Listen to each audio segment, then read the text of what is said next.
Come with us on a journey into the unknown, the unexplained, and the unbelievable.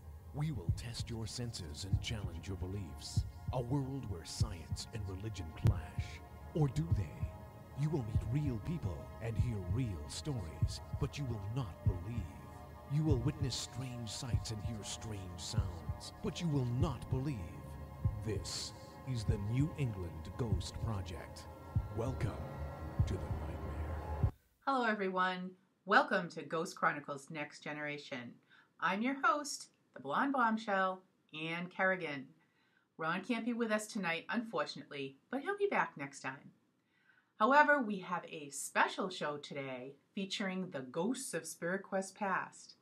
From 2019, Ken DeCosta from Rise Up Paranormal discussing urban legends, ghost myths, and debunking, followed by Jason Robito from Spirit Quest 2014 with a presentation on Ouija Boards.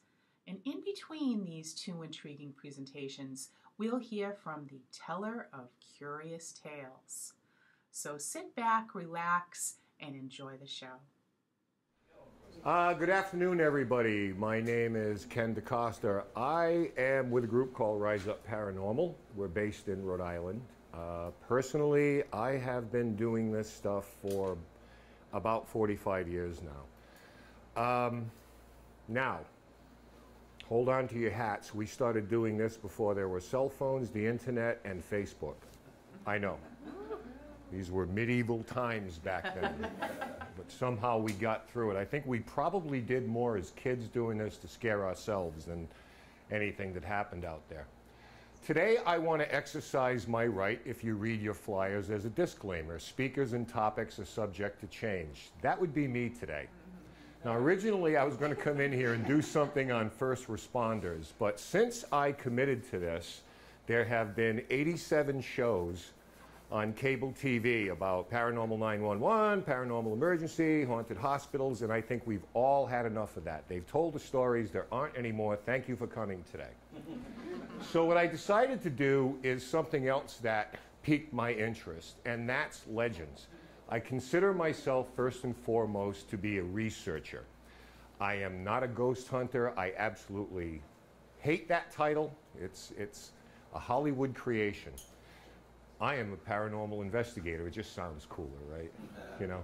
Now, I assume that a lot of people in here follow up and do the same thing, have investigated places, look into this, and that's your interest in it. History is very important to me. Some people it's not, but to me it is, because I love it so much. And I think it gives us some kind of a blueprint into any location we're going into. You make a plan. The plan can go poof in a minute, but at least you have some kind of bearing on what's going on. One of the things that we encounter a lot are legends. And we all know that in every legend, there really is a grain of truth somewhere. But as it's told and retold, pretty soon it grows arms, legs, feet, hands, and it becomes something that we don't recognize in the first place. So I want to talk a little bit about that today.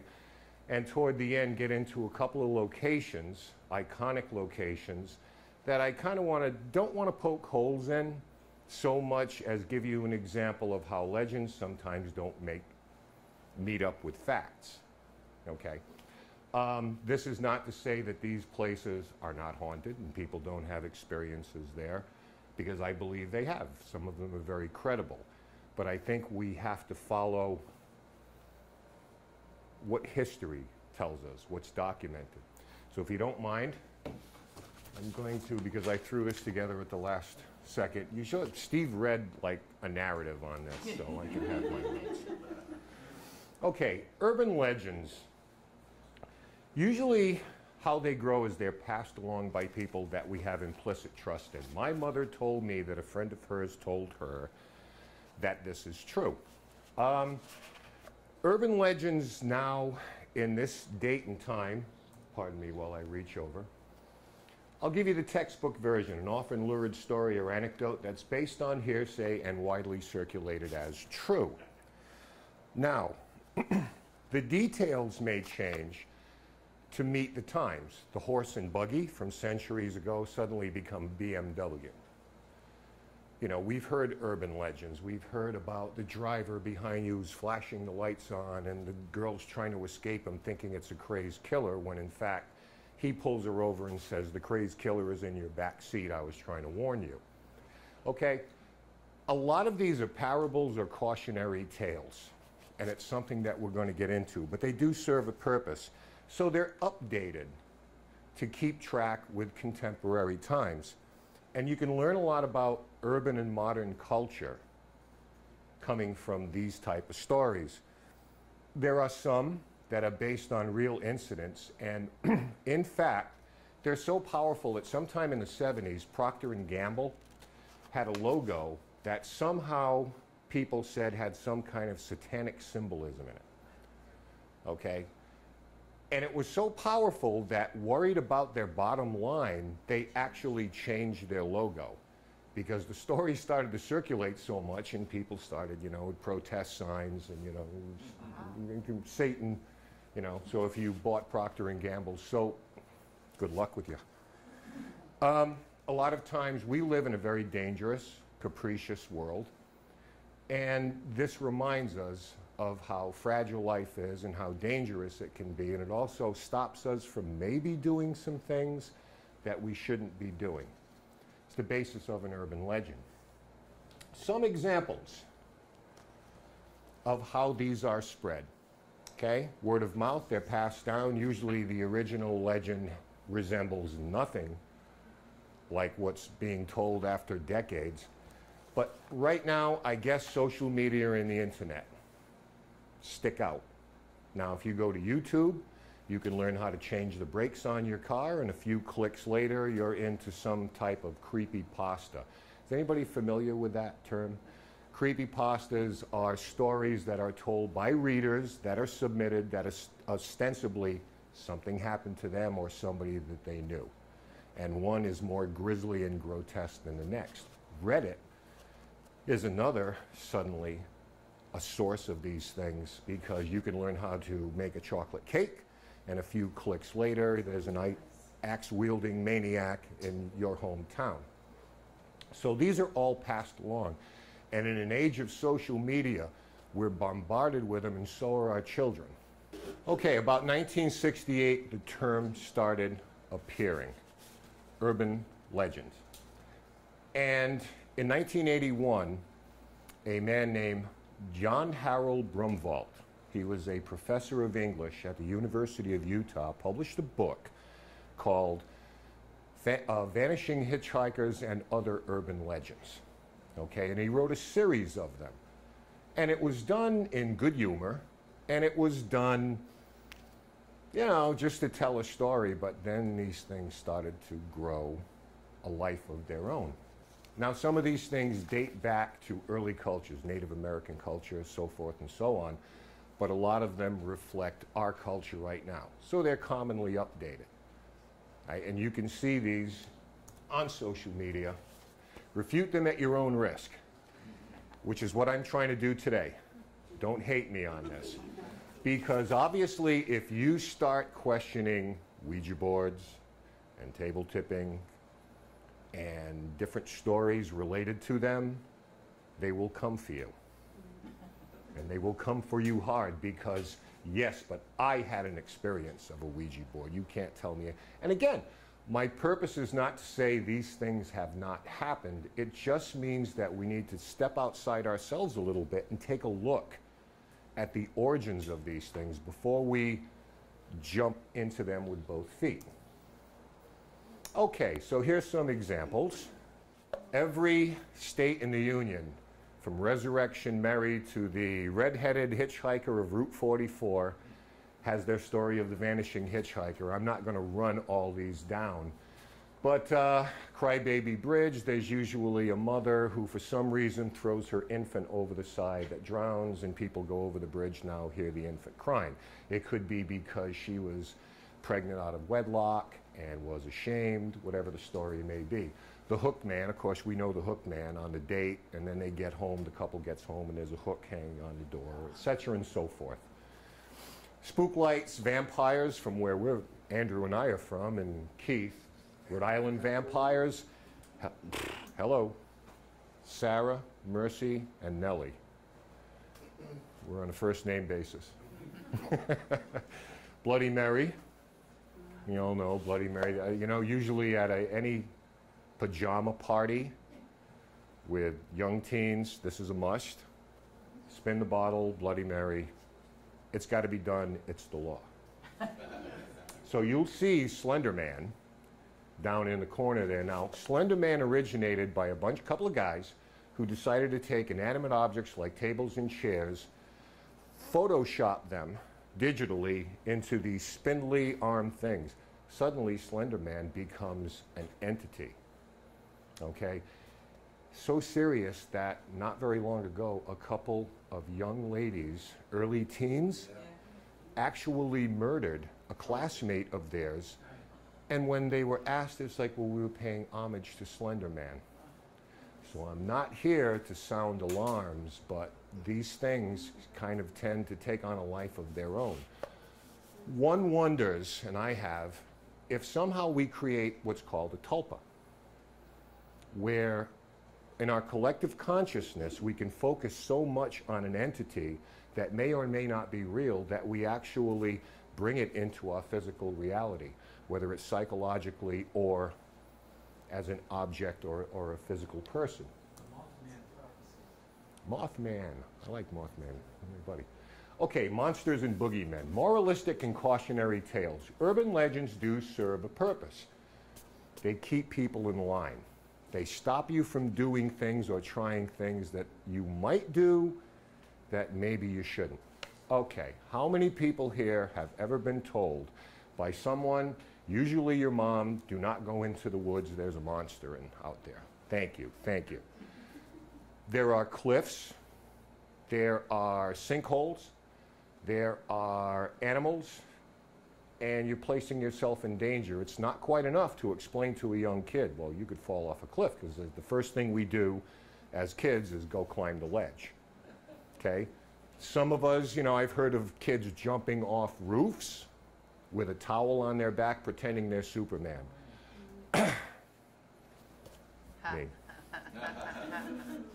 Don't go down in the basement, there's a monster down there. Actually, there's paint, turpentine, a furnace, and different things. So it's easier to scare the hell out of somebody than it is to reason with all of us sometimes. The boogeyman comes to mind. And we talked a little bit about how cultures change. In our world, a boogeyman now could be not so much the person who lives under your bed. It could be a terrorist. Could be the AIDS virus. It could be roving gangs. You know, and I'm not trying to be political here, but fear is a great motivator. Fear can control you. And if we can spread enough fear, pretty soon you fall into line. And that's what all this is about. Okay, so moving right along, the college campus, prime territory for urban legends. All right, let's talk about three that are common. The co-ed who hung herself in her room, co-ed/nun, depending on, right? Pregnant with child by one of her professors or a boy at the college who renounces her. Wants nothing to do with it. In shame, she takes her own life. What is the moral of the story? Do not have promiscuous, unprotected sex. Okay? Knife-wielding maniac on campus or in the general area, preying on couples or people that are alone. The moral of the story, safety in numbers. Don't go wandering around the campus. Okay. The third one, which I'm going to have to check on here, bear with me. Okay, that's good. Okay, co-ed practicing the black arts. Goes off by herself, alienated from the rest of the student population, locks herself in her room, conjuring spirits. She's usually not heard of from a few days and is found dead in the room. Sometimes in a pool of blood, which no matter what you do, you can't get up off the floor. Okay? So, what's the parable? Assimilate into the culture. Don't be iconoclastic. Don't be an individual. Don't go practice your own thing. Hang out, party with us, be one of the group. Assimilate yourself into the culture here. Secondary is don't mess with the black arts, of course. On college campuses, you'll see that these stories are usually passed down from the upperclassmen to the incoming freshmen because they were told, we pass it on, and pretty soon we create a culture here of everybody fitting in where they're supposed to. Okay? Okay. First, we want to talk about a legend. This guy has been on television and in our consciousness for well over a century. The Jersey Devil. Here's the story. A woman named Deborah Leeds, called Mother Leeds, gave birth to 12 children. In her 13th pregnancy, for some reason, this woman is reported to say, oh, let this one be a devil, just to break it up a little bit. Okay? Why a mother would say that is not important to the story. Don't ask questions. But she claims that she wanted this child to be a devil. So, the day of the birth comes, a midwife comes in. They're in a cabin out in the Pine Barrens of New Jersey, very desolate area. The baby is born. Comes out with the head of a horse, hoofs, a tail, wings, comes out, screams, immediately kills the midwife, flies around the room, zips up the chimney out in the woods. We got to get this thing. To this day, it is said to exist, so apparently it's also immortal. So it's got that going for it as well. Now, there are reports of children being killed by this creature, and there are reports of an exorcism, except the problem with an exorcism is that the Pine Barrens were settled by Quakers who don't do exorcisms. They don't believe in it. Okay, but yet the story goes on. So I want to give you the origins of the Jersey Devil. Now you might recognize the guy on the right. That's Benjamin Franklin. Kite, key, electricity, yeah, that guy. The guy on the left, you might not. His name is Daniel Leeds. He arrived from England to Burlington, New Jersey in 1677. Okay, he was also a Quaker. Now, he settled into Great Egg, New Jersey, which became known as Leeds Point, which is where that's ground zero for the Jersey Devil. All right, so he also had another interest in writing, so he started creating an almanac called the Leeds Almanac. And in this, he started talking about magic and astrology and angels and the devil and all these things that the Quakers wanted no part of. In fact, what happened was he was called to the next Quaker meeting with the intention of apologizing, which he did, and says, okay, I will back off a little bit. I understand your point, and you know, maybe we can reach a compromise. But a decision was already made at that meeting, so they gathered up every copy of his almanac and burned it and destroyed it. This infuriated Leeds, who said, well, if we're going to go about it that way, I'm going to continue to print it. And in fact, he got one of the early most famous printers, a guy named William Bradford, who was actually printing this for him. So he decided, no, I'm going through with this. And it became somewhat lucrative. Eventually, one thing that's also important, he was a Crown supporter. He was not part of the revolution. He was very much pro-king, pro-Britain. And eventually, he turns the business over to his son, Titan Leeds.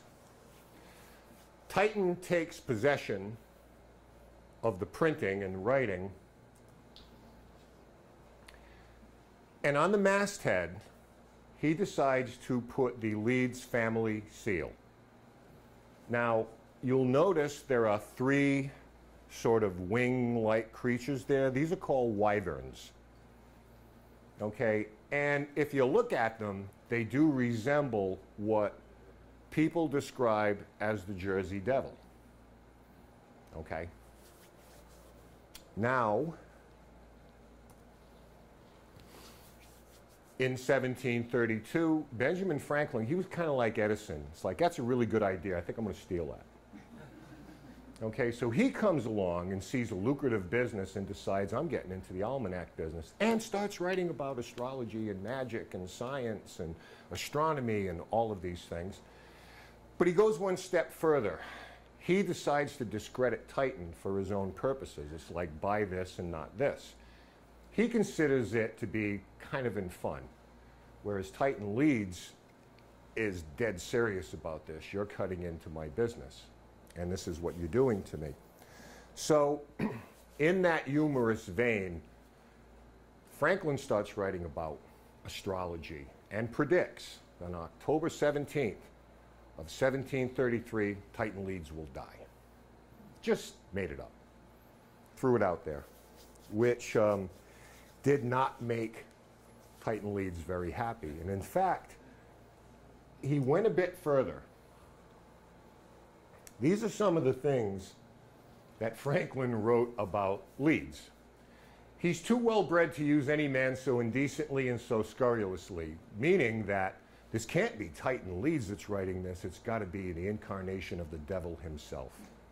Because Titan Leeds comes from a good upbringing. He's a good kid. He wouldn't do something like this. Ha ha. Goes further. He received much abuse from the ghost of Titan Leeds. So what Franklin is saying on October 17th, as predicted, Titan Leeds did die, but his ghost is still running that paper and picking on me. Again, this is all satire, but people are like, they're aghast by this stuff. And thirdly, Honest Titan, deceased, was raised from the dead and made to abuse his old friend Franklin. Again, very tongue-in-cheek. Titan Leeds is losing his mind at this point. Okay. So, I mean, you had Quaker rivalries, you had almanac wars, and one other thing about Daniel Leeds, his first wife died in England. The second gave birth, but both mother and child died in childbirth, sadly. His third wife had 8 children. His fourth, there's no record of it. So now you already see lots of kids, big family. You have Benjamin Franklin poking fun. You have the masthead. You have the Leeds family. You have all of this stuff. So does that mean that people in New Jersey are not hearing and seeing things? No, I'm not suggesting that at all. But again, when we look at legend versus reality, if you want to go into the Pine Barrens and you hear something weird, just know that, I don't know how many people are going to go. Nobody, right? Okay. Just know where the origins of this legend came from. Okay, so we hear it all the time. The Leeds family, Mother Leeds, it was actually a future father of our country who just decided to exact his pound of flesh. So, second location I want to talk about. This place. Another iconic American haunted location. Okay. The Myrtles Plantation, St. Francisville, Louisiana. Some background, if you please. You've probably heard this before. Bear with me. A man named Clark Woodruff decides to open an academy down there. He's going to teach science, math, English. He's a professor. He's also studying law. Pretty upstanding guy, very intelligent. He falls in love with one of his students, Sarah Mathilda Bradford. Okay, her father is a judge. He lives in this place. Eventually, Sarah and Clark move in here. Okay. Now, she has 2 children, 2 daughters, is pregnant with a third. During her pregnancy, he enters into an affair with a slave on the property named Chloe. Now, Chloe has no interest in this, but it's better than working in the fields, so she decides to tolerate this. until Clark Woodruff decides that he's become bored with her, takes a different lover. She is terrified that he no longer has any use for her. She'll be put out to the fields. So she takes to eavesdropping on conversations, hoping not to hear her name mentioned. And eventually she's caught by Mr. Woodruff, who as punishment takes a knife, cuts off her ear. Okay, that'll teach you to listen to our conversations. To hide the scar, she begins wearing a green turban. She concocts a plan. She says, here's what I'm going to do. I am going to let them know that I am indispensable. I am invaluable. They need me. So as the story goes, she bakes a birthday cake for the oldest daughter, and it's served after dinner. Mr. Woodruff does not partake in the cake, but the mother and the two daughters do. In making the cake, with the flour, the eggs, the sugar, she mixes in and crumbles oleander leaves, which can make someone violently ill or in heavy doses can actually poison you and kill you. She mixes them in there with the plan that when they get sick, I'll take care of them. I'll show Mr. Woodruff that I'm invaluable. He needs me. Okay? It's better than being sent out there. The cake is served. Mr. Woodruff has none. The mother-daughters have a slice. Within hours, they fall violently ill. Chloe tends to them, but suddenly becomes horrified that she overdid the dosage. So the mother, the two daughters end up dying. When the rest of the slaves found out about this, they went in the house, grabbed Chloe, dragged her outside because they were afraid of retribution on their own part because Woodruff was angry about this, hung her, then cut her body up, threw it into the river. That's the story of Chloe. Now, you've probably seen this picture a gazillion times. And here's the obligatory red circle that we always use in the paranormal, just in case you can't see what we're talking about. Hey, we're professionals. We know what we're doing. So you see a figure here who's taken by a guest. And at the time, a woman named Tita Moss and her husband had purchased the Myrtles plantation. They'd heard about the hauntings and things like that. So if you can see as the blow up there, you see what appears to be a woman, possibly with a turban on her head, translucent. You can see the clapboards right through her. This is Chloe. This proves that her ghost is haunting the Myrtles plantation. Definitive proof. Not only that, but there's something else in this picture that a lot of people don't pay attention to. Up on the roof, there appears to be two figures. You see some heads and shoulders. Immediately, this is like, and there's the two children. They're with Chloe, who poisoned them for eternity, and they all haunt the place. Problem. Tita Moss, because she'd heard so much of this, took the original picture, sent one copy to National Geographic and another to a local digital agency, and said, good on her, by the way, I want this verified, because this is in the papers, it's circulating, I don't want to be thrown into a hoax. So good for her. National Geographic, by the way, said, well, we can't really find anything that's been altered in this. However, two clowns at the digital agency who were aware of the legend thought it would be kind of cool if they inserted those two figures on the roof. When Tita looked at the original and then looked at what came back, she immediately saw that there had been some hanky-panky going on here. I challenge you to find the original photo because I looked for it just to show it to you. This is so highly circulated that I didn't have enough years left in my life to go through the internet and find the unaltered photo. So already you're starting to see that maybe not is all there that meets the eye. What year is that? Oh, 17... Eesh. Oh, the photo. This photo is like in the 80s. Late 70s, early, yeah. I was just going to say like 1731. You all would have looked at me like, yeah, right. when the digital camera was first invented, late 1700s. Okay, so let's look at facts. Clark Woodruff was a philanderer and had many affairs. The truth is he was a soldier, a teacher, and devoted to his wife. He never remarried after her death. Legend number 2. He and Sarah Matilda had 2 daughters. She was carrying a third. They had 3. Cornelia Gale. The other one was a boy named James. And she was pregnant with Mary Octavia at the time. Number 3. Sarah and her 2 young daughters were murdered by poisoning. Sarah contracted yellow fever and died in 1823. Cornelia and James sadly died more than a year later of the same disease, which was very prevalent in the southern states especially. Mary Octavia lived into her 70s.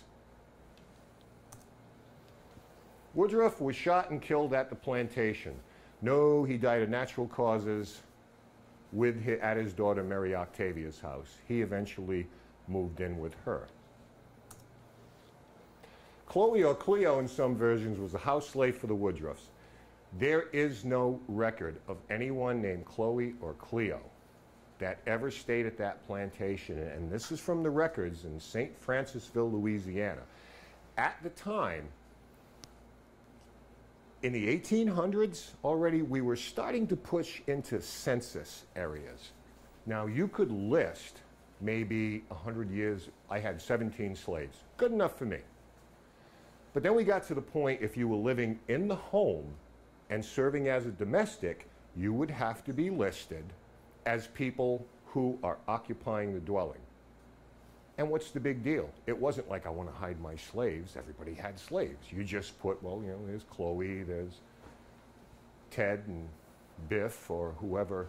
You know, I mean, to make light of it. It's not, you know, that kind of subject. But nonetheless, there's no record of a Cleo or Chloe that ever existed. Yet if you go to Myrtle's, they will tell you this story. If you watch Ghost Hunters or Ghost Adventures or Ghost on the Road or whatever, they will tell you the story of Chloe to this day, okay? I've actually looked into this. I actually did. I said, yeah, we'll see. They almost expected it down there. It's like, no, you're like, ooh, you're the first one who's ever asked, but we don't have a record of it. There were at least 10 murders on the property. No, there was one murder. A man named William Winter, who, get this story, is teaching Sunday school in the house. Now, he was a subsequent owner. You know, the Woodruffs, they're pretty much out of the picture. He's teaching Sunday school. He hears a voice outside calling his name. Interrupts his class, walks outside, and an unknown assailant, for whatever reason, we don't know, still a cold case, unsolved, shoots him on the porch where he dies. Okay, the only murder. Clark Woodruff was never murdered on the property, but there was one, not 10, one, poor Mr. Winter. Now, the other part about this story, Mr. Winter's story, that you'll hear from them is that he staggered in the house, tried to make it up the stairs, God only knows why, died on the 17th stair. To this day, footsteps are heard coming in the house, climbing the stairs. When they get to the 17th stair, they stop. Depending on what version, there's also blood there, again, like the co-ed, that no matter how hard they scrub, you can't get it out. Okay, so Jersey Devil, Myrtle's Plantation, not picking on them, because believe me, there are thousands of these stories out there that just got repeated. They're on television, they're in the media, they're in our public conscious, and this is what we go with. Okay, this is not to say the Myrtle's Plantation is not haunted.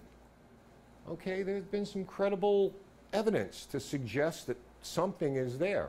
There's a lot of trauma, there's slavery, a lot of things going on there. Perhaps Mr. Winter himself still haunts the place. So no, it's not to, you know, burst anybody's bubble or to call anybody a liar, although you have define liar to me. If you know better, See, that's something different. But I understand, it's a business, and they're like that all over the country.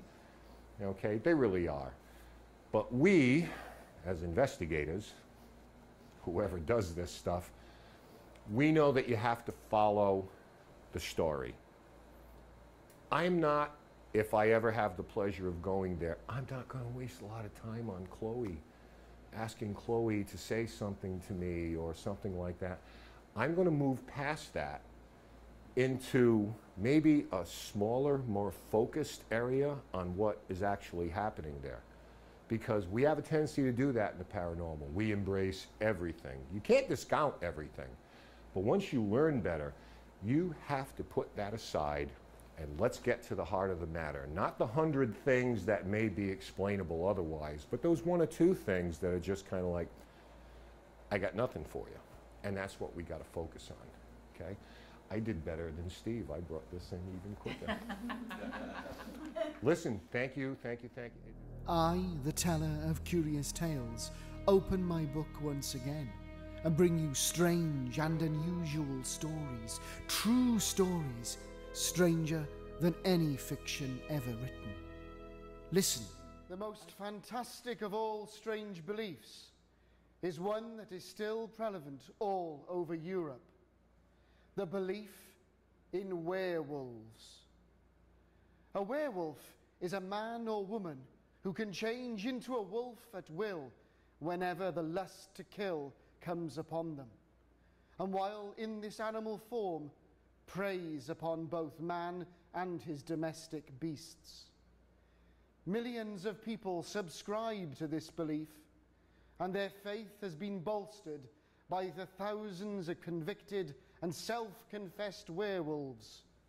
The scientists call such people lycanthropists. In the 16th century, incredible stories of strange monsters inhabiting the deep forests around Bescanon in France seeped into the outside world. According to these tales, packs of wolves as big as horses were killing the stray cattle, and even those humans who dared enter the forest alone and unarmed. All manner of people declared they had seen these beasts. Cattle were not allowed to graze unwatched.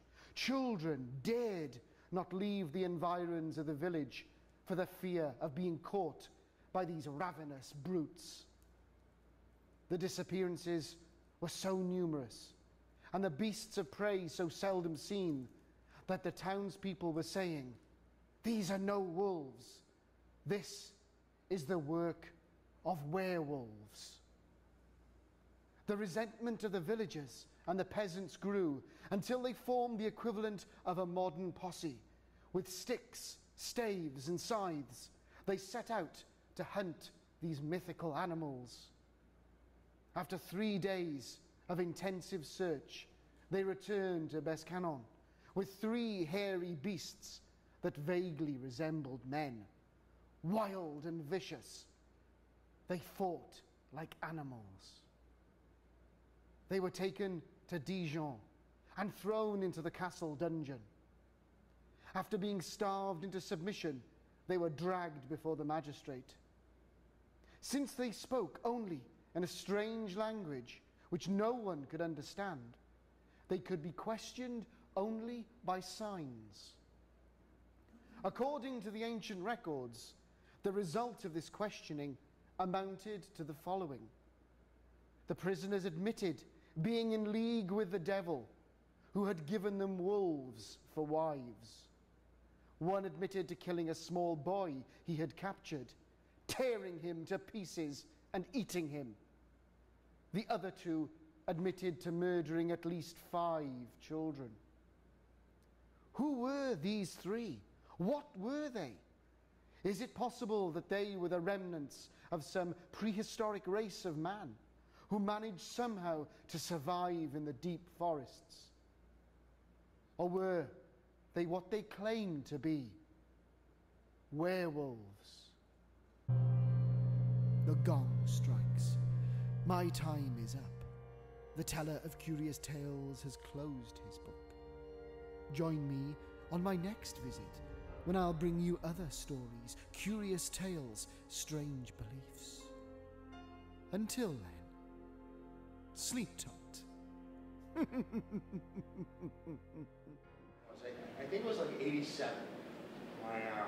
We were spending the weekend at my aunt's house, and being little kids, me and my sister, she said, let's go to the store and buy a game. And this isn't going where you think it is. We went to the store, we went to the game section. It was Candyland, Monopoly. So my aunt said, oh, I wonder if they have any, hi, welcome. I wonder if they have any Ouija boards. And I never heard of the word. It sounded like something like a squeegee. I thought it was something you clean your laundry or your windows. What's a Ouija board? She goes, oh, it's supposed to be this thing that you talk to ghosts. And back then, I was a little sci-fi freak. I love horror movies. What? We talk to ghosts? What are you talking about? So we looked, and they didn't have any. We were at Caldor. I remember Caldor. She didn't have a Ouija board. Now back then, there was no internet, so it was really hard for me to, find out what the heck is a Ouija board. I had my mother or myself. I called every store up and down the East Coast, all the toy stores, all the department stores, Salem, Mass. No one had any Ouija boards. And it actually wasn't until a few years later that I found out the reason no one had any Ouija boards is because of the movie The Exorcist. Not that they were banned, but I think there was a lot of baggage selling them in Toys R Us. When you see The Exorcist, oh yeah, your kid's just going to throw up pea soup everywhere, stabbing people with crucifixes. So it got a really bad rap. So it was off the shelves for a long time.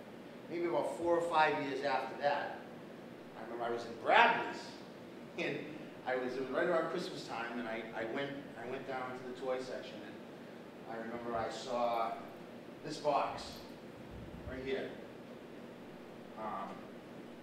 and I'm thinking W-E-E-J-A. I'm like, what is that? A French cookie tray? I thought it was in the wrong area. And I picked it up, and I'm like, what is this? And I turned it around, and I saw all the letters.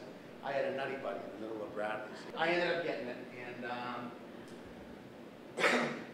I remember inviting all the kids in my neighborhood, let's use the Ouija board. And a lot of people had no idea, never used one before. And we had a lot of, I used it a lot of times by myself, and I'm not about to say that, oh, because I used it by myself, all these horrible things happened, but things did happen.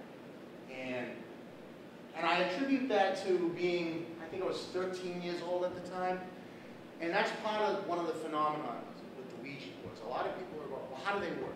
Is it ghosts? Is it psychic? Is it little motus, sensitive involuntary muscles in your fingertips that move it? It's all of the above. And in order of what the most common occurrences are, I think usually when people use a Ouija board, most of the time it's under frivolous circumstances, a party, people having fun. Unfortunately, sometimes there's alcohol involved. And people, slumber parties, mostly I think teenage girls use it more than teenage boys. And, it's usually, they bring them out, oh, does this one like me, and things like that. Secondary, if you have two people using it, they're more apt to fool around. Kids usually like to joke around. The larger the crowd, the more tomfoolery that goes on. In situations like that, I think it can be the involuntary muscle movements where, like breathing. You don't know you're breathing. You don't think about your heart beating. But it happens. And in your fingertips, there's very little muscles that actually move it along.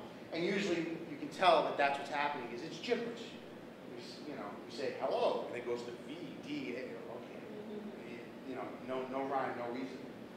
Then there's a third way it happens. Now, and this is what I thought might have been happening with us. Usually when kids hit puberty, if they're psychic, and if they have any stuff like that, it kicks in. Usually it manifests. Sometimes they may not pay attention to it. When someone is going through puberty and their body's changing as well as their mental state, those psychic abilities can kind of froth. They can just bubble up a little bit. Strange things can happen, such as using the board and the planchette flying off the board. Or getting answers to questions right. Now we're going to get into the last area where people become afraid of Ouija boards, and that's the spirit communication aspect of it, which I think is the least most thing that happens. You know, people use Ouija boards. There's a lot of things that happen that have nothing to do with spirits. People fooling around at a party, they may know something about someone, they push it to say something to scare that person. How do they know? Well, you know, what people. But I do believe, and this is where caution really has to come into play, that if you do go into a hot spot, such as haunted house, haunted home, you can initiate spirit contact. Now, is this the best form of spirit contact? No. There's far more better ways, mediums, psychics, getting information for you. There are definitely some, I do believe, you may or may not believe it, there are definitely stories that do exist where the Ouija board wreaked havoc on people, and only to find out through calling paranormal investigators and that there was something in that house. Perhaps someone died, a murder, bones in the basement. I mean, we've all heard the stories. In those situations, the Ouija board can kind of be like, as an example I like to use, back in the mid-'80s, kind of when technology was starting to take off and the microprocessors started to have a big boom. I remember there was this product that used to be able to buy it like BJ's or Kmart, and what it was an emergency CB radio. And you put it in a cigarette lighter, so if you break down, so you go, hello, I'm broken down. And on the cover of the box, I remember they had a fairly attractive woman, with her leg out the car door, calling for help, and there's a big 18-wheeler coming behind her. That's a horrifying scenario. I mean, I need help. Well, who's going to show up? And that's kind of what can happen with a Ouija board sometimes. If you're in an area that there's something residual there, we all know hauntings. They're non-interactive. They're a recorded thing that an imprint in the home and the walls. I'm not saying a haunting can communicate with you through a Ouija board, but a poltergeist could. Or some kind of residual energy. Perhaps there was a murder in the home, or there was a bad divorce and something was left behind. People can pick up on that. So, you need to use caution. And what kind of caution should you use is, first and foremost, please, don't start drinking at a party and start using a Ouija board, because you don't know how it's going to affect someone. You don't know, and I've heard so many, I use the term loosely, horror stories about situations like that, where, it's not a good idea. The best way to use a Ouija board, and you can get answers from the spirit world. I really, truly believe you can. I'm not saying you're going to give you the lottery numbers, because I wouldn't be here if that was the case. But I think you can get insight. Now, is a Ouija board a good choice to contact a loved one? Maybe, but who's to say it's your loved one coming through? And only you would know that people would say, well, I'll ask it questions that only my aunt, whoever would know. There are forces out there that I do believe exist that may know those things, whether they learn it from you. Now, how do you know you're having a bad experience? How do you know you're talking to something? I'm not going to use the word evil because that's broad-based. You can feel it. You can feel that feeling that something's not right here.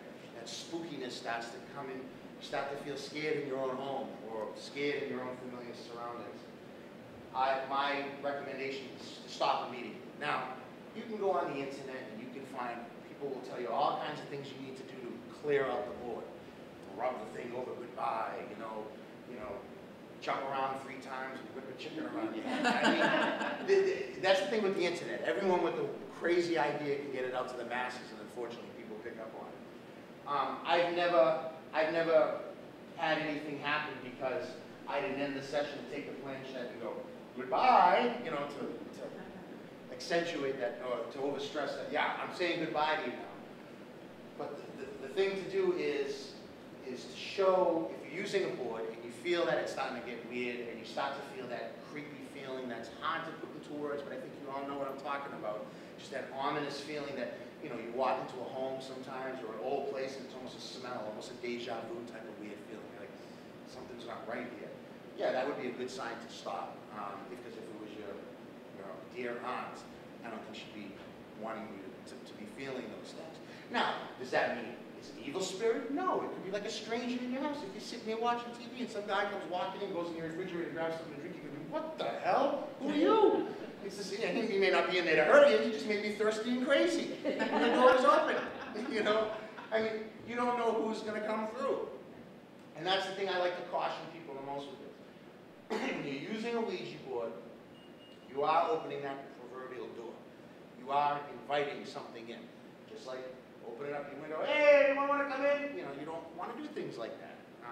You can, but you probably shouldn't. So, that would be my advice that if you ever want to start. Now, I'm not trying to discourage it. Actually, yes, use one. Absolutely. If you're curious about it, satisfy that curiosity. Don't go into it afraid. Don't bring to it feelings of, okay, before we put our fingers on this, we got to be aware. There are bad things out there. You don't have to, you're going to attract it to you. Just use it with someone that you trust. With a close friend, a spouse, a sibling, or a relative. Now, I used to do some of these events, and I remember what would happen is we'd bring the boards out, and we pick random people out of the audience. You know, there'd be a couple sitting there, and we'd say, okay, that gentleman with that woman over there, and this woman over here with that lady over here, and it never worked. Now, it worked for me and my wife, who couldn't be here, she's got a respiratory infection, but it would work for me and my wife because we've known each other since 6th grade, 40 years old now, so we've known each other our whole lives. We're married, so there's a really good bond. And what happened is we'd use the board, and people go, oh, you're pushing it, how come it doesn't work for anyone else, but it works for you? And it's hard to explain to people. That's because there's a trust between us, something you can't explain, but there's a connection between us. So if you do decide to use a Ouija board, make sure you use it with someone that you trust, because if some kind of a message comes out that's kind of embarrassing, oh, and that brings me to how do you get rid of a Ouija board? That's probably, you know, I've heard that through the years. Now, from what my wife, she's a witch, she's always told me that salt neutralizes energy, whether it's negative energy. And I remember reading a book, it was by Stoker Hunt, it's called Ouija, the Most Dangerous Game, back in the late 80s. And I've actually recommended this to people, and they've told me it's worked, and this is after they've said they've tried to get rid of the board. I mean, I've heard a lot of stories of people trying to get rid of Ouija boards, and you would think, why don't you just go, you know, and throw it away, be done with it, or burn it. Now, I've heard of people burning the boards, and I've never heard of anything good coming of that. I've heard of people burning the boards, and then they think it's done, it's no problem, everything's fine, and then a year later, you know, they come home and faces are flying. Or it was something happened, something, you know, they say the ominous, fearful feeling is intensified now. There's no board in the house. There's not even a magic 8-ball anywhere in the house. And people, you know, they say, oh my God, it's horrible. And then they have to call in the ghost people, blah, blah, blah, you know how that goes. And then I've heard of people throwing it away and it appearing again. Now, oh, I don't have it with me, and shame on me for not bringing it. I do have a board. That was one of the ones that was sent to me. It's one of these. Now, this board is from 1944. And I have one of those boards where, in the middle of it, I got it in the mail. Bob gave me that one. There was a board, and over the course of 50, 60 years, the board was put in the rafters of a barn. And the reason it was put there, there was two girls, two sisters, where one of them was, you know, had some mental issues. And she used the board a lot. And whatever happened, the board was a conduit to her spiraling out of control, and she ended up in an institution. You know, she had a lot of underlying issues. It wasn't the board that did it, but the board definitely pushed her along in that area. So the way it was told to me was the family, they tried to get rid of the board a couple times, and maybe the trashman threw it back in the yard. Well, you know, hey, maybe you want this, you know, and they gave, and it would appear back in the yard on the doorstep. So, and they didn't burn it, and it's not because they didn't burn it because they knew of the dangers of burning a board, they just didn't do it. So they put it in the rafters of the barn. You know, 50 years later, the youngest daughter, she moved back into this house, now being in her 60s, 70 years old now. When they were knocking the barn down, they found the board again, and in the center of the board, over the course of 60 years, you could see water would drip on the board, and there'd be a splash. It was pretty cool looking. And she got the board, brought it back into the house. Oh, I remember this, my sister, and things started happening. And then finally the board, I think she ended up getting it to Bob, and Bob gave it to me. But I've had boards show up at my house with no return address. Just, we don't want this. Okay, well, how do you know where I need it? Which is fine, I'll take it. Yeah, great, thank you. You know, some of these boards, you know, collecting these boards, some of them are worth a lot of money. I mean, when I started collecting these boards back in 88, 89, I get a couple responses when looking for boards. I go into an antique store and I say, you got any Ouija boards? And usually the response is, no! Or, get out. You would never have anything in here like that. I've gone into, they go, you got any Ouija boards? No, and then found like a mystic soothsayer. I go, look, this is right. Well, you said Ouija board. Now, and I was getting it for $3. I was going to yard sales. How much for that? I don't know, $5. That board today is worth $500 because of, and I think, I mean, and everyone notices this now, and maybe it's the reality TV, maybe it's the cable, whatever, but the spiritualism is definitely big. I mean, it's a big surge now. I mean, I went to Salem, Mass last week, and there were Ouija boards everywhere. Hand-carved ones, painted ones, one's made of slate, one's made out of the trunk of a tree. And I remember back then calling like Laurie Cabot's, the witch store down there, and asking if they have any Ouijas. No, we don't sell things like that. Shame on me, you know. But now it's, you know, it's kind of a bit of like, you know, I'll be walking through the store and I'll see all these Ouija boards. And I'm like, I'm happy, but I'm also a little bit, oh, you know, I gotta get a new hobby. Maybe I should start collecting spatulas now. Because everyone else is doing it now, I don't want to do it anymore. But yeah, my first board was, you know, I got it at an antique store. All I thought was Parker Brothers boards. I didn't know there was anything else. I just thought, because, you know, we drove into Salem, Mass, with Beverly Parker Brothers, you know, and I knew from the movie The Exorcist and looking in an encyclopedia that Parker Brothers had the, you know, what's the word I'm looking for? The market. Yes, they had the market on the Ouija boards.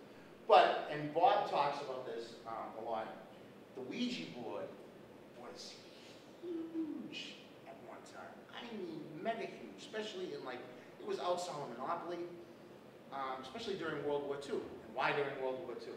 And Ouija boards usually become very popular during wars. People thought they could use the Ouija board to find out what's going on with their loved ones overseas. They would think, if I can talk to my son on the Ouija board, that means he's dead. You know, and it's sad, but there was a big boom in it. And what happened was, the guy who owned these boards, owned the rights to patents to William Full, and there's a lot of controversy through the years with, you know, he took it from his brother, and they got it from someone else. But just like nowadays, knockoffs. But that pink Barbie board will work just as good as this serious-looking handmade wooden board.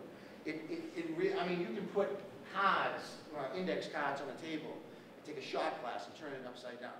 You're still going to get the same effect. But I think you'll agree that both these gentlemen gave great presentations at Spirit Quest. We're hoping that we'll be able to return to VC Park this year to continue the annual para-conference that we've come to know and love. In the meantime, everybody stay healthy, and we'll see you again next time on Ghost Chronicles Next Generation.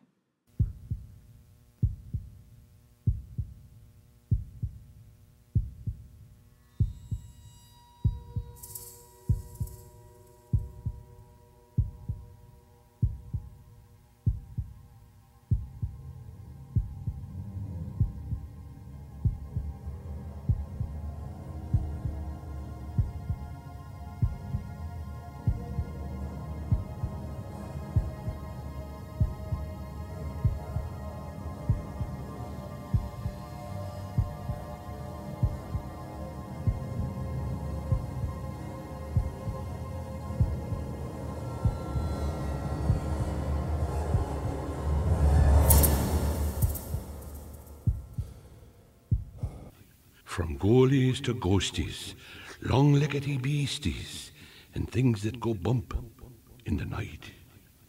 Deliver us, good Lord.